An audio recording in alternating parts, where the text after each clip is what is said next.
Hello ಗೆಳೆಯರ, welcome back to the YouTube ಚಾನಲ್ಗೆ ಸ್ವಾಗತ ಸುಸ್ವಾಗತ. ನಾನು ಮಧ್ಯಾಹ್ನ ಒಂದು ಅಪ್ಡೇಟ್ ಕೊಟ್ಟಿದ್ದೆ ನಿಮಗೆ. ಈವ್ನಿಂಗ್ ಅನ್ನೋಷ್ಟರಲ್ಲಿ ನಿಮಗೆ ಒಂದು ಲಿಂಕ್ ಅನ್ನೋದು ಬರುತ್ತೆ ಅಂತ. ಅದೇ ನಾನು ಹೇಳಿದಾಗೆ ನಿಮಗೆ CET 2025 KE ಕಚೇರಿಯಲ್ಲಿ ದಾಖಲೆ ಪರಿಶೀಲಿಸುವ ಲಿಂಕ್ ಒಂದಿಗೆ ಅಂತಿಮ ತಿದ್ದುಪಡಿ ಅಪಾಯಿಂಟ್ಮೆಂಟ್ ಲಿಂಕ್ ಅನ್ನೋದು ಕೊಟ್ಟಿದ್ದಾರೆ. ಈಗ ಲಿಂಕ್ ಬೇಕಾದ್ರೆ KE ವೆಬ್ಸೈಟಲ್ಲಿ ಸಿಗುತ್ತೆ. ಅಫಿಷಿಯಲ್ ಆಗಿ ಹೋಗಿ ವಿಸಿಟ್ ಮಾಡಿಕೊಂಡು ಲಿಂಕ್ ಜೊತೆ ನೀವು ಅಪಾಯಿಂಟ್ಮೆಂಟ್ ಮಾತ್ರ ಮಾಡ್ಕೋಬೋದು. ಇದು ಯಾರಿಗಪ್ಪ ಅಂತಂದರೆ ನಿಮ್ದು ಯಾರ್ದೋ ಡಾಕ್ಯುಮೆಂಟ್ ವೆರಿಫಿಕೇಷನಲ್ಲಿ ನಿಮ್ಮ ರಿಸರ್ವೇಷನ್ ಕ್ಲೈಮ್ ಆಗಿಲ್ಲ, ಆಮೇಲೆ ಸಾಕಷ್ಟು ಒಂದು ತಪ್ಪುಗಳಿದ್ದಾವೆ, ಆಮೇಲೆ ನಂದು ಅದು ಬಂದಿಲ್ಲ, ಮತ್ತು ಈ ಥರ ಸಾಕಷ್ಟು ಪ್ರಾಬ್ಲಮ್ ಯಾರ್ಯಾರು ಈ ಥರ ಪಡ್ತಿದ್ದೀರಾ ಆ ಒಂದು ಎಲ್ಲ ಪ್ರಾಬ್ಲಮ್ಗೆ ಸೊಲ್ಯೂಷನ್ ಅದು ಸಿಗುತ್ತೆ. ಇದಕ್ಕೆ ಸ್ಲಾಟ್ ಬುಕ್ ಮಾಡ್ಕೊಂಡೆ ಹೋಗಿ. ಯಾಕಂದರೆ ಸಾಕಷ್ಟು ಸ್ಟೂಡೆಂಟ್ಸ್ ಒಬ್ಬರಿಬ್ಬರಲ್ಲ, ಆಲ್ ಓವರ್ ಕರ್ನಾಟಕದಲ್ಲಿ ಎಲ್ಲ ಸ್ಟೂಡೆಂಟ್ಸ್ ಬರೋದ್ರಿಂದ ಅವ್ರು ಏನು ಮಾಡ್ತಾರೆ, ಅಟ್ ಎ ಟೈಮ್ ಮಾಡೋಕ್ಕಂತಾನೆ ಆಗಲ್ಲ ಅಂತಲೇ ನಿಮಗೆ ಸ್ಲಾಟ್ ಬುಕ್ಕಿಂಗ್ ಆದರೆ ಕೊಟ್ಟಿರ್ತಾರೆ. ಜಸ್ಟ್ ನೀವು ಲಾಗಿನ್ ID ಮತ್ತು ಪಾಸ್ವರ್ಡ್ ಕ್ಯಾಪ್ಚಾ ಹಾಕ್ಬಿಟ್ಟು ನೀವು ಮತ್ತೆ ಅದು ಆಗಿಬಿಟ್ರೆ ನಿಮಗೆ ಸ್ಲಾಟ್ ಆದರೆ ಬುಕ್ಕಿಂಗ್ ಆಗುತ್ತೆ. ಆ ಒಂದು ಟೈಮು ಆ ಒಂದು ಡೇಟ್ ಅಷ್ಟರಲ್ಲೇ ನೀವು KEಗೆ ಅಂದರೆ ಬೆಂಗಳೂರಲ್ಲಿರುವಂಥ ಮಲ್ಲೇಶ್ವರಂ 18 ಕ್ರಾಸ್ ಏನಿದೆ KE ಕಚೇರಿಗೆ ಬಂದು ವಿಸಿಟ್ ಮಾಡಿ ವಿತ್ ನಿಮ್ಮ ಡಾಕ್ಯುಮೆಂಟ್ಸ್ ತೊಗೊಂಬನ್ನಿ. ಎಕ್ಸಾಂಪಲ್, ಈಗ ನಿಮ್ಮದು ಕನ್ನಡ ಮೀಡಿಯಮ್ ಇತ್ತು, ಇಲ್ಲ ಹೈದರಾಬಾದ್ ಕರ್ನಾಟಕ ಇತ್ತಂದರೆ ವಿತ್ ಒಂದು ಜೆರಾಕ್ಸು ಒಂದು ಒರಿಜಿನಲ್ಲು ತೊಗೊಂಬನ್ನಿ. ಯಾಕಂದರೆ ಆವಾಗ ನಿಮಗೆ ಡಾಕ್ಯುಮೆಂಟ್ ವೆರಿಫಿಕೇಷನಲ್ಲಿ ಈಸಿ ಆಗುತ್ತೆ. ಯಾವುದೇ ಒಂದು ಡಾಕ್ಯುಮೆಂಟ್ ವೆರಿಫಿಕೇಷನಲ್ಲಿ ನಿಮಗೆ ಯಾವುದು ರಿಸರ್ವೇಷನ್ ಇದೆ ಎಲ್ಲ ಒಂದು ಡಾಕ್ಯುಮೆಂಟ್ಸ್ ಅದರ ತರಲೇಬೇಕಾಗಿರುತ್ತೆ. ಆಯಿತಾ?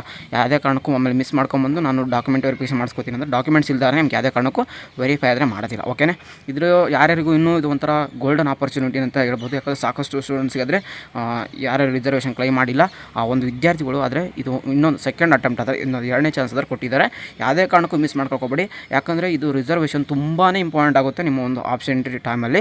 ಯಾಕಂದರೆ ಕೌನ್ಸಿಲಿಂಗ್ ಟೈಮಲ್ಲಿ ನಿಮಗೆ ಆಪ್ಷನ್ ಎಂಟ್ರಿ ಮಾಡ್ತಿರಲ್ಲ, ಆವಾಗ ರಿಸರ್ವೇಷನ್ ಹೆಂಗಾಗುತ್ತೆ ಅಂದರೆ ನಿಮಗೆ ಫಸ್ಟು ಇದರಲ್ಲಿ ಏನಾದರೂ ಸೀಟ್ಸ್ ಇದೆಯಾ ಅಂತ ಚೆಕ್ ಮಾಡುತ್ತೆ. ಇತ್ತು ಅಂದರೆ ಆಟೋಮೆಟಿಕ್ಲಿ ನಿಮಗೆ ಅಲ್ಲಿ ಎಷ್ಟೇ ರ್ಯಾಂಕ್ ಇದ್ದರೂ ಆ ಒಂದು ರಿಸರ್ವೇಷನ್ ಏನಿರುತ್ತಂಟಲ್ಲ ಆ ಸೀಟ್ ಕೊಟ್ಬಿಡ್ತಾರೆ. ಅದಕ್ಕೋಸ್ಕರ ಯಾವುದೇ ಕಾರಣಕ್ಕೂ ಮಿಸ್ ಮಾಡ್ಕೋಬೇಡಿ. ಈಗ ಸ್ವಲ್ಪ ಸ್ಟೂಡೆಂಟ್ಸ್ ಇನ್ನೂ ಸ್ವಲ್ಪ ಪೇರೆಂಟ್ಸ್ ಫೋನ್ ಮಾಡಿದ್ರು, ನಮಗೆ ಬೇಡ ರಿಸರ್ವೇಷನ್ ಏನು ಬೇಡ, ನಾನು ಹಿಂಗಿದ್ರೆ ಹಿಂಗೆ ನಡೀತಾ ಆ ಥರ ನಡೀತದೆ. ಇದು ಕಂಪಲ್ಸರಿ ಅಂತಲ್ಲ, ನಿಮಗೆ ಇದರಿಂದನೇ ಬೆನಿಫಿಟ್ಸ್ ಇರೋದು. ಆಯಿತಾ? ಅರ್ಥ ಮಾಡ್ಕೊಳ್ಳಿ. ಯಾಕಂದರೆ ನನಗೆ ರಿಸರ್ವೇಷನ್ ಬೇಡ, ಬೆಂಗಳೂರು ಬರಲೇಬೇಕಾ, ಇಲ್ಲಾಂದರೆ ಏನಾದ್ರು ಮಾಡ್ತಾರಾ, ಕೌನ್ಸ್ಲಿಂಗಿಗೆ ಬಿಡಲ್ಲ, ಆ ಥರ ಏನಿಲ್ಲ.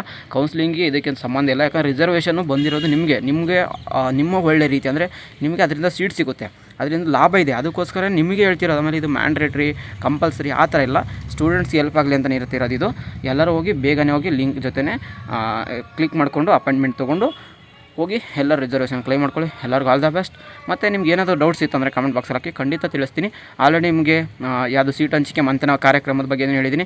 QR ಕೋಡ್ ಬಂದಿಲ್ಲ ಅಂತ ಸಾಕಷ್ಟು ಸ್ಟೂಡೆಂಟ್ಸ್ ಅದಕ್ಕೆ ಕೇಳ್ತಿದ್ರು. QR ಕೋಡ್ ಬಂದಿಲ್ಲ ಅಂದರೆ ಪರವಾಗಿಲ್ಲ, ನಿಯರ್ ಕಾಲೇಜ್ ಹತ್ರ ಹೋಗಿ ಅಲ್ಲಿ KE ಆಫೀಸರ್ಸ್ ಇರ್ತಾರೆ. ನನಗೆ ಬಂದಿಲ್ಲ QR ಕೋಡ್ ಅಂತ ಹೇಳಿ ಅವ್ರು ನಿಮಗೆ ಸೊಲ್ಯೂಷನ್ ಆದರೆ ಕೊಡ್ತಾರೆ, ನಿಮಗೆ ಹೋಗೋ ಆಸಕ್ತಿ ಇತ್ತಂದರೆ. ಆಯಿತಾ? ಓಕೆ, ಮುಂದೆ ಏನೋ ಒಂದು ಅಪ್ಡೇಟ್ ಬಂದರೆ ತಿಳಿಸ್ತಾ ಇರ್ತೀವಿ. ಅದಕ್ಕೋಸ್ಕರ ನಮ್ಮ ಚಾನಲ್ಗೆ ಸಬ್ಸ್ಕ್ರೈಬ್ ಆಗಿ ನೋಟಿಫಿಕೇಷನ್ ಆನ್ ಮಾಡ್ಕೊಳ್ಳಿ.